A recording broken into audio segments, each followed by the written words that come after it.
అందరికీ నమస్కారం. నేను మీ doctor Mounika, consultant neurophysician at Icon super speciality hospital, Nalgonda. November is known as epilepsy awareness month. అంటే ఫిట్స్ లేదా మూర్ఛ వ్యాధి గురించి అవగాహన క్రియేట్ చేయడానికి అని చెప్పేసి ఒక నెలని చూస్ చేసుకున్నారు. That is this November. So ఈ నవంబర్లో మనం సూడో సీజర్స్ గురించి తెలుసుకుందాం. This is also known as functional seizures or PNES అంటాం. అంటే సైకోజెనిక్ నాన్ ఎపిలెప్టిక్ సీజర్స్. అంటే అర్థమేంటి? ఫిట్స్ లాగానే కనిపిస్తాయి, చూడ్డానికి ఫిట్స్ లాగానే అనిపిస్తాయి, కానీ నిజమైన ఫిట్స్ కాదు.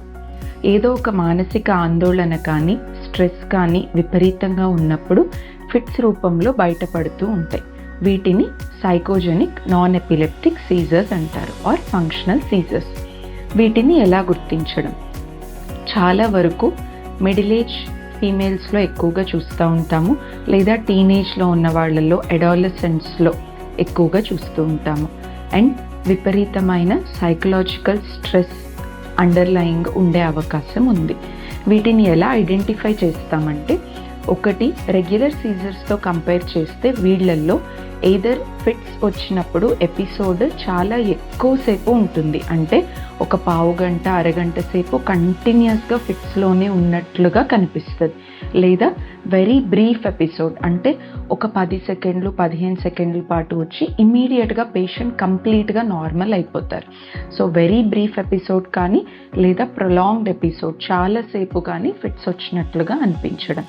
రెండోది side to side head movements అంటాం. అంటే తల ఇలా అటు ఇటు ఇటు అటు తిప్పినట్లుగా చేయడం.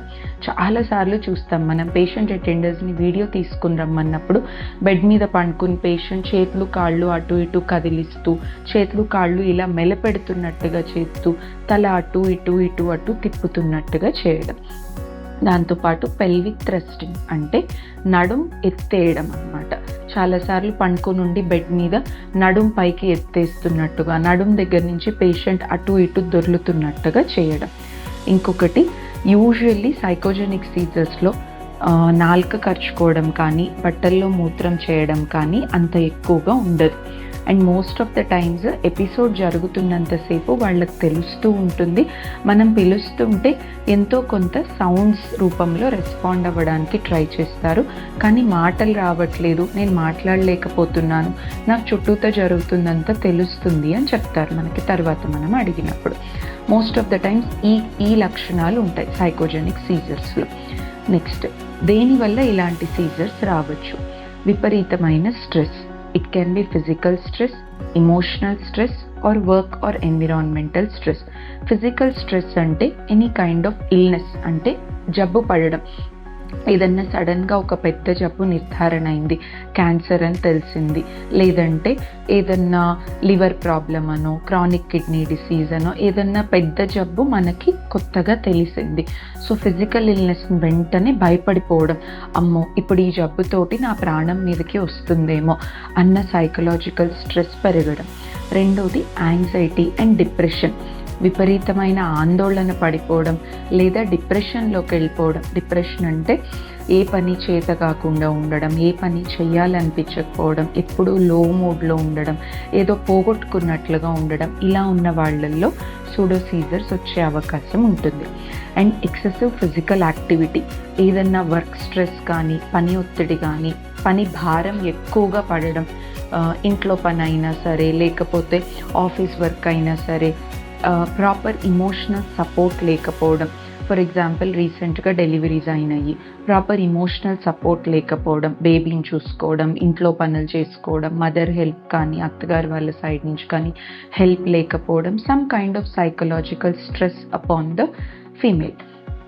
Are some kind of excessive thinking, ఎక్కువగా ఆలోచనలు చేయడం కానీ. ఎన్విరాన్మెంటల్ స్ట్రెస్సెస్లో మనకి సడన్ లైఫ్ ట్రాన్సిషన్స్, అంటే మనం సడన్గా జాబ్ మానాము, లేదా ఒక జాబ్లో నుంచి సమ్ రీజన్స్ వల్ల క్విట్ చేయాల్సి వచ్చింది, లేదా కొత్త వర్క్ ఎన్విరాన్మెంట్లోకి వెళ్ళాము, అక్కడ అడ్జస్ట్ అవ్వలేకపోతున్నాం, లేదా ఒక ఎగ్జామ్లో ఫెయిలియర్ అయ్యింది, నెక్స్ట్ మన ఫ్రెండ్స్ అందరూ నెక్స్ట్ లెవెల్కి వెళ్ళిపోతున్నారు, మనం మాత్రం ఎగ్జామ్ మళ్ళీ రాయాల్సి వస్తుంది, అదే క్లాస్లో మళ్ళీ చదవాల్సి వస్తుంది. లేదా వన్ మోర్ థింగ్ ఇస్ పెళ్ళి అయింది యంగ్ ఏజ్లో 20 years 21 years ఆ ఏజ్లో పెళ్లి చేసేసారు సడన్గా. సో సడన్ రెస్పాన్సిబిలిటీస్, అప్పటిదాకా ఆడుతూ పాడుతూ ఉన్న వాళ్ళు సడన్గా రెస్పాన్సిబిలిటీస్, ప్రెగ్నెన్సీ వచ్చేసేయడము, పిల్లలు వచ్చేసేయడము, లేదా సమ్ కైండ్ ఆఫ్ డివోర్స్ అవ్వడం కానీ, విడో, సడన్గా లైఫ్ పార్ట్నర్కి ఏదన్నా హెల్త్ ఇష్యూస్ రావడం, లైఫ్ పార్ట్నర్ ఎక్స్పైర్ అవ్వడం కానీ, these are all environmental changes. అంత సడన్ స్ట్రెస్ బాడీ తట్టుకోలేకపోవడం వల్ల కూడా ఇలా అయ్యే అవకాశం ఉంటుంది. సో వన్స్ వీటిని రికగ్నైజ్ చేసిన తర్వాత first thing is neuro doctor consultation తీసుకోవాలి. న్యూరాలజిస్ట్ డీటెయిల్డ్గా ఎవాల్యుయేట్ చేస్తారు ఇది నిజమైన ఫిట్సా, ట్రూ సీజర్సా లేదా సైకోజెనిక్ సీజర్సా అన్నది. వీడియో ఈఈజీ అని చూసుకుంటాం. ఆ ఎపిసోడ్ వస్తున్న టైంలో ఈఈజీలో మనకి ఏమైనా మార్పులు కనిపిస్తున్నాయా లేదా అన్నది చూసుకోవడం.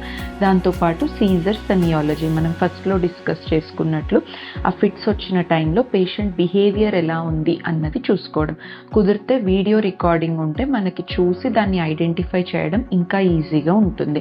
వన్స్ ఇది ట్రూ సీజరా సూడో సీజరా అన్నది ఐడెంటిఫై అయిన తర్వాత, ట్రూ సీజర్ అయితే ఫిట్స్కి సంబంధించిన మందులు మొదలు పెట్టాల్సి ఉంటుంది. ఒకవేళ సూడో సీజర్ అని తెలిస్తే, ఒకటి పేషెంట్కి ఈ జబ్బు గురించి రివీల్ చేయడం ఈజ్ వెరీ కీన్. చాలా జాగ్రత్తగా పేషెంట్ ఇమోషన్స్ ఎఫెక్ట్ అవ్వకుండా పేషెంట్కి, అటెండర్స్కి అర్థమయ్యేలాగా ఈ జబ్బు గురించి వివరించాలి.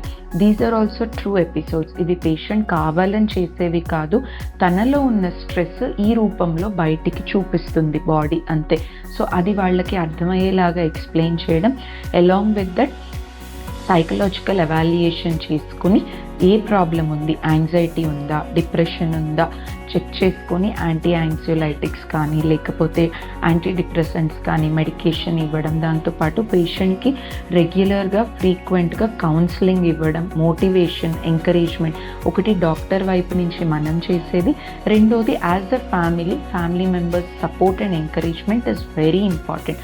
వర్క్ ఎన్విరాన్మెంట్లో కొలీగ్స్ సపోర్ట్, ఇంట్లో family and neighbours and friends support, at the same time frequent doctor visit. ఇంకా ఎక్కువగా ఉంటే కాగ్నిటివ్ బిహేవియరల్ థెరపీ అని అడ్వైస్ చేస్తాం. Thank you so much.